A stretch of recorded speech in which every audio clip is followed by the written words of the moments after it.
প্ৰাৰ্থিত্ব কেন্দ্ৰিক এতিয়া ৰাজনীতিৰে গৰম হৈ আছে ৰাজ্যৰ পৰিৱেশ। এফালে যদি হোটেল গেটৱে গ্ৰেণ্ডিয়াৰত মাৰাথন বৈঠক মহাজোটবন্ধনৰ আৰু তাৰ সমান্তৰালকৈ দিল্লীত বৰ্তমান শাসকীয় মিত্ৰজোঁটৰ মাজত প্ৰাৰ্থী তালিকাক লৈ চলি আছে ব্যাপক গুণাগঠা তথা জল্পনা কল্পনা। কোনে শেষ ঘাই মাৰিব প্ৰাৰ্থিত্ব লাভৰ ক্ষেত্ৰত তাকে লৈ ক্ৰমাৎ উৎকণ্ঠা বৃদ্ধি পাইছে প্ৰাৰ্থিত্ব প্ৰত্যাশীসকলৰ মাজত। 7 বজাত কেন্দ্ৰীয় নিৰ্বাচন কমিটিৰ বৈঠক অনুষ্ঠিত হ'ব দিল্লীত, য'ত উপস্থিত থাকিব প্ৰধানমন্ত্ৰী নৰেন্দ্ৰ মোদী, জে.পি. নাড্ডা, কেন্দ্ৰীয় গৃহমন্ত্ৰী অমিত শ্বাহ। আৰু ইফালে হোটেল গেটৱে গ্ৰেণ্ডিয়াৰত মহাজোটবন্ধনৰ অব্যাহত আছে মাৰাথন বৈঠক। সামগ্ৰিকভাৱে সকলো বিষয় জানিবলৈ এই মুহূৰ্তত আমি যোগাযোগ স্থাপন কৰিছোঁ নিউজ ৰুমত থকা আমাৰ জ্যেষ্ঠ সাংবাদিক শংকৰ দত্তৰ সৈতে।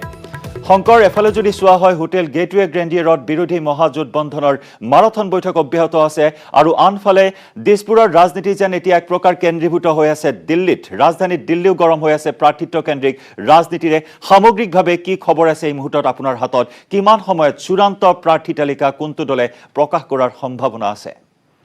জয়ন্ত, হাতত সময় কম, অথচ খুব কম সময় বাকী আছে, আৰু এই সময়ত প্ৰতিটো ৰাজনৈতিক দলে তেওঁলোকে নিজা নিজা ধৰণে তৎপৰতা চলাই আছে।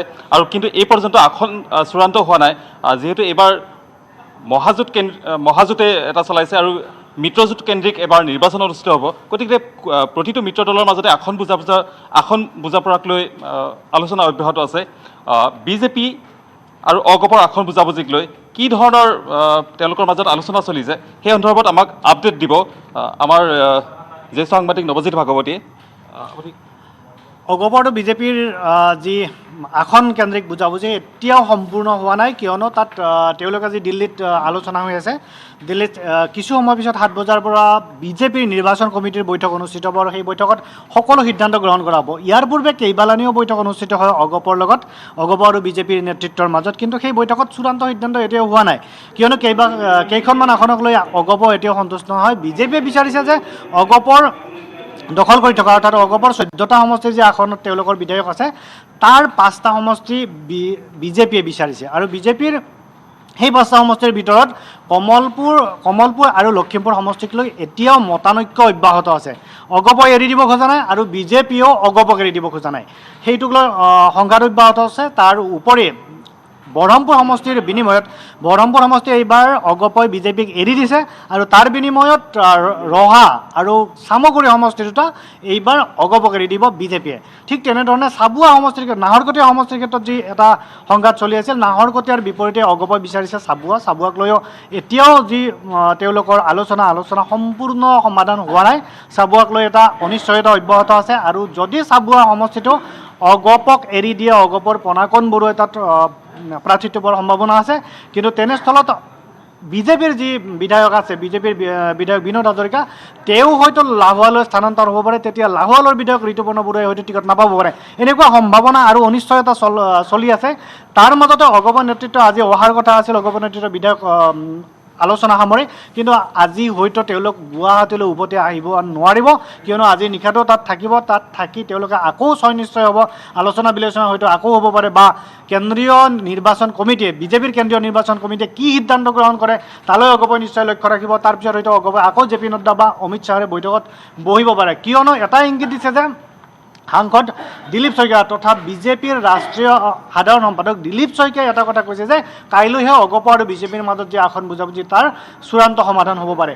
অৰ্থাৎ আজিলৈকে সমাধান হোৱা নাই, কাইলৈকে হয়তো কিছু থাকি যাব পাৰে। তেনে ক্ষেত্ৰত আসন বুজিক লৈ অগপ আৰু বিজেপিৰ মাজত কি হয় সেয়াই এতিয়াই ঠাউকতে কোৱা টান, যদিও 28টা সমষ্টিত অগপই নিৰ্বাচন খেলাৰ সম্ভাৱনা অধিক। 28টা সমষ্টিতকৈ বেছি নহয়, যোৱাবাৰো তেওঁলোকে 28টাত খেলিছিল, কিন্তু এইবাৰ 2-এটা সমষ্টি হ্ৰাস পোৱাৰ সম্ভাৱনা আছে।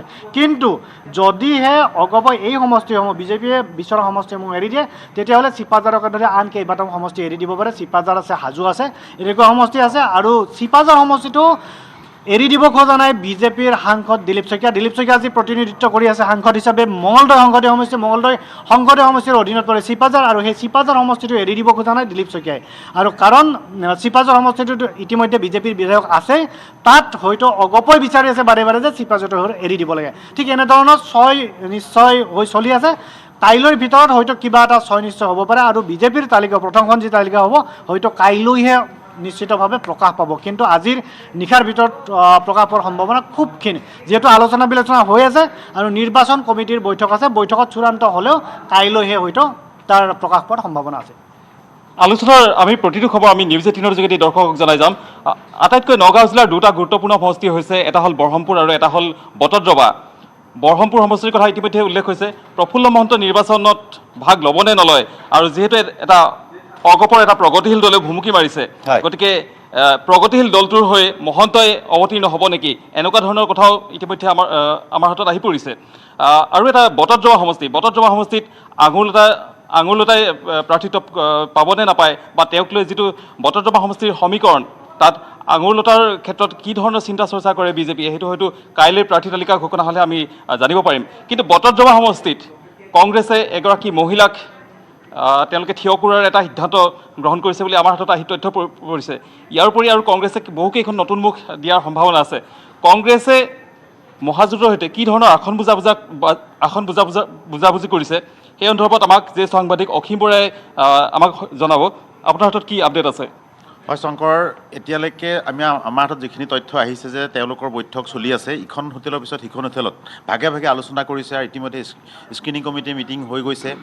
আৰু কিছু সময়ৰ পিছত হয়তো কিছুমান সমষ্টিৰ ফাইনেল হ'ব, আৰু হয়তো ৰাজহুৱাভাৱে ঘোষণা আজি কৰিবও পাৰে, হয়তো কাইলৈও কৰিব পাৰে। কিন্তু আমাৰ হাতত যিখিনি তথ্য পৰিছে যে অধিকাংশ সমষ্টিত যোৱা 2016 চনত নিৰ্বাচনৰ অধিকাংশ সমষ্টিতে কংগ্ৰেছে পুৰণা মুখকে গুৰুত্ব দিছে, যে যিসকল আগতে বিধায়ক আছিল বা যিসকলে আগৰবাৰ প্ৰতিদ্বন্দ্বিতা কৰি হাৰিছিল তেওঁলোককেই প্ৰাৰ্থিত্ব দিছে। বিশেষকৈ চামগুৰি, খুমটাই, মাজুলী, চাবুৱা, মৰিয়নি, আমগুৰি, নাজিৰা, থাওৰা, লাহোৱাল, ডুমডুমা, টিংখাং, এনেকুৱা ধৰণৰ যিবিলাক সমষ্টি আছে সেইবিলাকত পুৰণা প্ৰাৰ্থীবিলাককে প্ৰাৰ্থিত্ব দিছে। তাৰ উপৰিও এই মুহূৰ্তলৈকে কিছুমান সমষ্টিত কংগ্ৰেছ জটিলতাৰ সন্মুখীন হৈছে, বিশেষকৈ তিতাবৰত, কাৰণ তিতাবৰত তৰুণ গগৈ নাই। গতিকে তৰুণ গগৈ ঠাইত কাইক প্ৰাৰ্থিত্ব দিয়া হ'ব সেইটোক লৈ তেওঁলোকে বহুত চিন্তা কৰিব লগা হৈছে। তেনেকৈ গোলাঘাট সমষ্টিত অজন্তা নেওগ আঁতৰি আহিছে, গতিকে গোলাঘাটত কাক প্ৰাৰ্থিত্ব দিয়া হ'ব সেইটোক লৈ কংগ্ৰেছ অলপ বিপাঙত পৰিছে। তেনেদৰে শিৱসাগৰ সমষ্টিত প্ৰণৱ গগৈ নাই, গতিকে প্ৰণৱ গগৈ নথকা অৱস্থাত তাত যিহেতু অখিল গগৈ প্ৰতিদ্বন্দ্বিতা কৰিব, তাৰপিছত আপোনাৰ তপন গগৈয়ে তাত প্ৰতিদ্বন্দ্বিতা কৰাৰ কথা ওলাইছে বিজেপিৰ পৰা। গতিকে সেই সমষ্টিটো এতিয়া কংগ্ৰেছৰ এটা প্ৰত্যাহ্বান হৈছে যে তেনেকুৱা সমকক্ষ কেণ্ডিডেট তাত দিব নে নিদিয়ে। ইফালে অখিল গগৈৰ কথাটো আহিছে। তেনেদৰে বটদ্ৰৱা সমষ্টিটো, সেই বটদ্ৰৱা সমষ্টিটো এইবাৰ বিজেপিয়ে ল'লে, কিন্তু তাত AIDFৰ খুব সাংগঠনিক ভেটি সবল, কংগ্ৰেছৰো সবল। গতিকে বটদ্ৰৱাটো কংগ্ৰেছৰ AIDFক এৰি দিব নে কংগ্ৰেছে নিজে ৰাখিব, সেইটোক লৈ এটা সমস্যাত পৰিছে। আৰু এটা গুৰুত্বপূৰ্ণ কথা, কলিয়াবৰ সমষ্টিটো তেনেকুৱা এটা বিপদত পৰিছে। আৰু গুৰুত্বপূৰ্ণ কথাটো হ'ল যে কংগ্ৰেছে মহাজোঁটক, যিটো আপুনি সুধিছে যে মহাজোঁটৰ লগত কি হেৰি হৈছে, কংগ্ৰেছে ইতিমধ্যে সৰহবুখ আৰু ৰঙিয়া সমষ্টিটো CPIMক এৰি দিয়াৰ কথা সিদ্ধান্তত উপনীত হৈছে। তেনেদৰে মৰিগাঁও সমষ্টিটো CPIক দিছে। কিন্তু আঞ্চলিক গণমৰ্চাও 7-8টামান সমষ্টি দাবী কৰিছে। তেওঁলোকে দাবী কৰা সমষ্টিসমূহ হ'ল দিছপুৰ, চিপাঝাৰ, বটদ্ৰৱা, পশ্চিম গুৱাহাটী, মাহমৰা, হাজোকে ধৰি 7টা নে 8টা সমষ্টি অজিত ভূঞাই ঘোষণা কৰা মতে যে সেই সমষ্টিকেইটা বিচাৰিছে। কিন্তু এতিয়ালৈকে মহাজোঁটৰ লগত তেওঁলোকৰ বৈঠক বহি আছে, এতিয়ালৈকে চূড়ান্ত সিদ্ধান্ত হোৱা নাই যে আঞ্চলিক গণমৰ্চাক কিমানটা চিট এৰি দিব। গতিকে আজিৰ তাৰিখত এতিয়ালৈকে ইমানখিনিয়ে হৈ আছে। হয়তো আমি আৰু কিছু সময়ৰ পিছত কংগ্ৰেছৰ চিট শ্বেয়াৰিং বা তেওঁলোকৰ প্ৰাৰ্থিত্ব সম্পৰ্কত সবিশেষ জানিব পাৰিম। আজি দিছপুৰ সমষ্টিটো আঞ্চলিক গণমৰ্চা কংগ্ৰেছে এৰি দিয়াৰ কথা ওলাইছে, আৰু তাত মনজিৎ মহন্তই প্ৰাৰ্থিত্ব আগবঢ়োৱাৰ কথা ওলাইছে। ইয়াকে লৈ আজি অকণ বৰাৰ একাংশ সমৰ্থকে প্ৰতিবাদো সাব্যস্ত কৰিছে। মই জ্যেষ্ঠ সাংবাদিক ৰোহিত গগৈৰ ওচৰলৈ যাব খুজিম। গোলাঘাট সমষ্টিটোত অজন্তা নেওগ আৰু বিতোপন শইকীয়াৰ মাজত তেওঁ কোনে প্ৰাৰ্থিত্ব পাব তাকে লৈ আলোচনা চলি আছে। তেওঁলোকৰ মাজত কি ধৰণৰ যুঁজ হ'ব, গতিকে এই সন্দৰ্ভত আপোনাৰ পৰা মই বিস্তৰভাৱে জানিব বিচাৰিম। হয়, যিহেতু অজন্তা নেওগ কংগ্ৰেছৰ পৰা আহি বিজেপিত যোগদান কৰিলে, বিজেপিত যোগদান কৰাৰ পিছতেই তেওঁ আচলতে প্ৰাৰ্থিত্ব দাবীদাৰ হৈ আছে। ইয়াৰ বিপৰীতে বিতোপন শইকীয়াই যোৱাবাৰ অজন্তা নেওগৰ লগত প্ৰতিদ্বন্দ্বিতা কৰি মাত্ৰ 5,000 ভোটৰ ব্যৱধানত তেওঁ পৰাজিত হৈছিল। গতিকে বিতোপন শইকীয়াই এই মুহূৰ্তলৈকে তেওঁ হুংকাৰ দি আছে যে তেওঁ আচলতে যিকোনো পৰিস্থিতিত তেওঁ প্ৰতিদ্বন্দ্বিতা কৰিব। অজন্তা নেওগক যদি বিজেপিয়ে প্ৰাৰ্থিত্ব প্ৰদান কৰে, তেওঁক টিকট দিয়ে, তেতিয়াও তেওঁ নিৰ্দলীয় হ'লেও বিতুপন শইকীয়াই প্ৰতিদ্বন্দ্বিতা আগবঢ়াব নতুবা তেওঁ কংগ্ৰেছত যোগদান কৰাৰো এটা কথা প্ৰচাৰ হৈ আছে। ঠিক তেনেদৰে সৰুপথাৰ সমষ্টিটোৰ আমাৰ এই মুহূৰ্তলৈকে স্পষ্ট হোৱা নাই। সৰুপথাৰ সমষ্টিটোত অগপক এৰি দিয়া হ'ব বুলি এই মুহূৰ্তলৈকে তেওঁলোকে মিত্ৰজোঁটে প্ৰচাৰ কৰিছে যদিও এই মুহূৰ্তলৈকে সিদ্ধান্ত হোৱা নাই। তাত হয়তো বিজেপিয়েও প্ৰাৰ্থিত্ব পাব পাৰে, এনেকুৱা ধৰণৰ এটা চলি আছে। আৰু বিজেপিয়ে যদি পায় তাত 3জনৰ নাম উৎসাহিত হৈ আছে, বিশ্বজিৎ ফুকন, ৰাজীৱ শইকীয়া আৰু জীৱন চুতীয়া।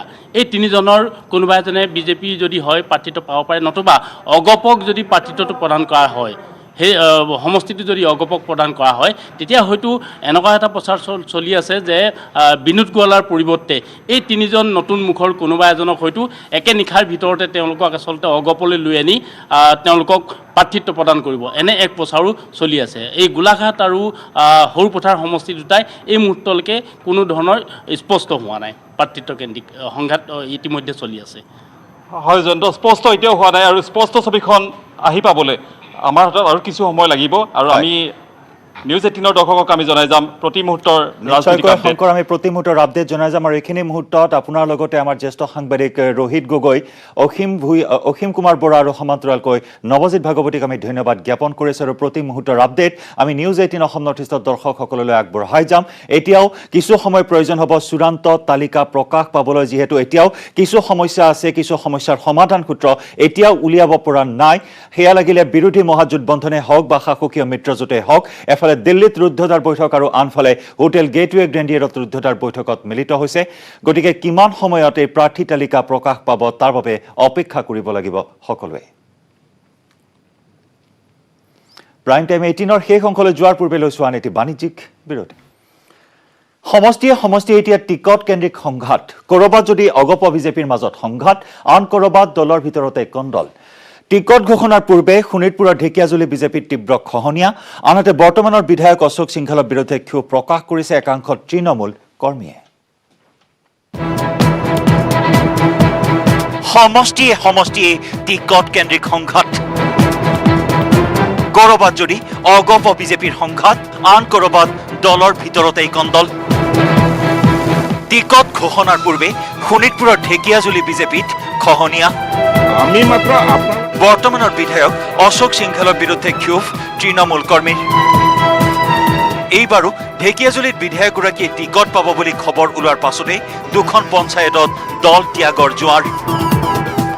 বিধায়কৰ সন্তুষ্টি অসন্তুষ্টিৰ কথা বহুত আছে, সিমানখিনি কোৱা দৰকাৰ নাই। তো এনে কিছুমান কাৰণতে আজি আমি ভাৰতীয় জনতা পাৰ্টীৰ দলৰ পৰা দল ত্যাগ কৰিছোঁ। ঢেকীয়াজুলিৰ গাতে লাগি থকা বৰচলা সমষ্টিৰ বিজেপিটো তুংগত উঠিছে টিকট কেন্দ্ৰিক সংঘাত। দুটা ফৈদত বিভক্ত বৰচলাৰ বিজেপি শিবিৰ।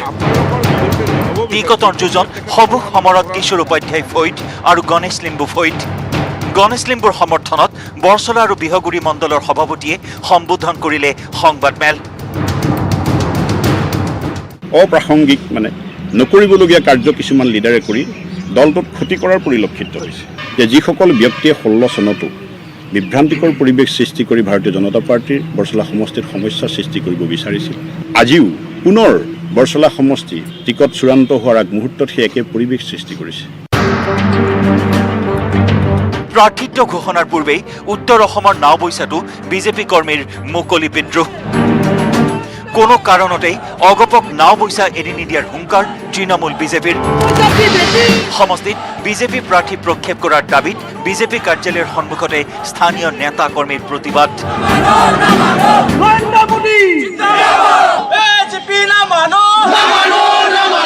ভাৰতীয় জনতা পাৰ্টি গোটেই নাওবৈচা সমষ্টিৰ 1 লাখৰ পৰা 1.5 লাখ অকল আমাৰ কাৰ্যকৰ্তাই আছে, য'ত নেকি অসম গণ পৰিষদৰ মাত্ৰ 7,000 তেওঁলোকৰ ভোটাৰ আছে। কাৰ্যকৰ্তা তাতকৈ কম আছে, ভোটাৰহে 7,000 আছে।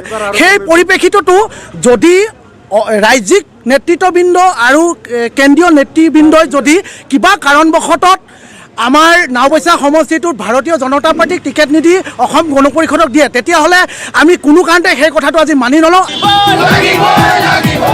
চিপাঝাৰতো অগপ বিজেপিৰ টিকট কেন্দ্ৰিক সংঘাত। বৰ্তমানৰ বিজেপি বিধায়ক বিনন্দ কুমাৰ শইকীয়াৰ সলনি সমষ্টিটো অগপক এৰি দিব বুলি ওলোৱা খবৰত ক্ষোভিত বিজেপি কৰ্মী। বিজেপিৰ তৃণমূল কৰ্মীৰ মতে অগপৰ কোনো গণভিত্তি নথকা চিপাঝাৰত দিবই লাগিব বিজেপি প্ৰাৰ্থী। আপোনালোকৰ মিডিয়াৰ জৰিয়তে চিপাঝাৰ সমষ্টিটো এইবাৰ এজিপিক এৰি দিব লাগে মিত্ৰতাৰ। মিত্ৰ দলৰ টিকট কেন্দ্ৰিক সংঘাতে এতিয়া ঢেকিয়াজুলি, বৰছলা, চিপাঝাৰ আৰু মঙলদৈৰ লগতে দহিছে উত্তৰ অসমৰ বহু সমষ্টিক। Bureau report, news 18 Assam north east. আৰু ইফালে কাৰ্বি আংলঙত ASDCৰ নতুন ৰাজনৈতিক সমীকৰণ। কিছুদিনৰ আগলৈকে ৰাজ্যৰ দল আৰু অসম জাতীয় পৰিষদৰে মিত্ৰতা হ'ব বুলি নিশ্চিত আছিল। হঠাৎ সুৰ সলনি কৰিলে আঞ্চলিক দলটোৱে। কংগ্ৰেছ AIUDFৰ মহাজোটবন্ধনৰ সৈতে আমন্ত্ৰণ পালে মিত্ৰতা কৰাত কোনো আপত্তি নাই ASDCৰ। এই ৰিপৰ্ট আগবঢ়াই প্ৰাইম টাইম 18ৰ পৰা বিদায় লৈছোঁ। নমস্কাৰ।